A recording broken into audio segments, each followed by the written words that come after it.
Hi guys, അങ്ങനെ 14ാമത്തെ നോമ്പ് നമുക്ക് വയനാട്ടിലേക്ക് ലോഡ് ഉണ്ട് കേട്ടോ. അപ്പോൾ ലോഡും കൊണ്ട് പോവുകയാണ് നമ്മൾ നോളജ് സീറ്റിൻ്റെ കൂടെ കേട്ടോ പോകുന്നത്, താമരശ്ശേരി ടച്ച് ചെയ്തിട്ടല്ല.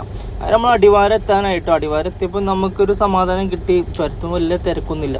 ഒരു 20-25 മിനിറ്റ് കൊണ്ട് നമ്മൾ ചുരം മൊത്തം കയറി കഴിഞ്ഞിട്ടോ. 2.5 മണിക്കൂർ കൊണ്ട് നമ്മൾ മൊത്തത്തിൽ അവിടെ വയനാടിന് എത്തിക്കഴിഞ്ഞ്. അപ്പോൾ മൂപ്പർക്ക് വിളിച്ചപ്പോൾ മൂപ്പര് പറഞ്ഞത് തോമ്പ് തുറന്നിട്ടുണ്ട് ഇറക്കല്ല ലോഡ്. അപ്പോൾ നമ്മൾ എന്തൊന്നും നോക്കിയില്ല, നമ്മളൊരു എന്താ പറയുക, ഒരു നല്ല സ്പോട്ട്, നോമ്പ് തുറക്കാൻ പറ്റുന്ന നല്ല സ്പോട്ട് തിരഞ്ഞ് പോയിട്ടോ. അങ്ങനെ ചുരത്തുമ്പോൾ അങ്ങനെ തിരക്കൊന്നും ഇല്ലാത്തതുകൊണ്ട് നല്ല രീതിയിൽ ഇങ്ങനെ പോയി കിട്ടി അങ്ങനെ നമ്മൾ വയനാടെത്തി നമ്മളെന്തും നോക്കിയില്ല, ഒരു അത്തക്കഷ്ണം വാങ്ങിട്ടോ. അത്തക്കഷ്ണം വാങ്ങിയിട്ട് നമുക്ക് ഇനി അതായിട്ട് സ്പോട്ട് കിട്ടിയില്ലെങ്കിൽ ഒരു കുപ്പി വെള്ളവും അത്തക്കഷ്ണം മേടിച്ച്. അപ്പോൾ വലിയ സ്പോട്ടും കിട്ടിയില്ലെങ്കിൽ അവിടെ നിന്ന് തുറക്കാലോ എന്ന് വിചാരിച്ചു. പക്ഷെ നമുക്ക് പഠിച്ചുകൊണ്ട് കുതിർത്തുകൊണ്ട് നമുക്ക് സ്പോട്ട് കിട്ടിയിട്ടോ. വയനാട് നമ്മളെ ലോഡ് ഇറക്കേണ്ട കുറച്ച് മുമ്പ് തന്നെ 2 കിലോമീറ്റർ മുമ്പ് ഒരു പള്ളി കിട്ടി. ആ പള്ളിക്കാണ് നമ്മളിന്ന് തുറന്നത്. വയനാട് എത്തിയപ്പോൾ എന്താ പറയുക, ക്ലൈമറ്റ് എന്ന് പറഞ്ഞാൽ നല്ല തണുപ്പായിരുന്നു. നമ്മൾ നാട്ടിൽ നിന്ന് കയറിയപ്പോൾ നമുക്ക് നല്ല ഫീൽ കിട്ടി. അപ്പം അവിടെ ചെന്നപ്പോൾ ചായയൊക്കെ ഉണ്ട് കേട്ടോ. നമ്മളവിടെ ചായ പറ്റൂല.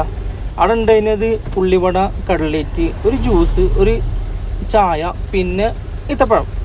അപ്പം ഇത്ര ഉള്ളിട്ട് നമ്മളെ തുറവി. Okay, thank you.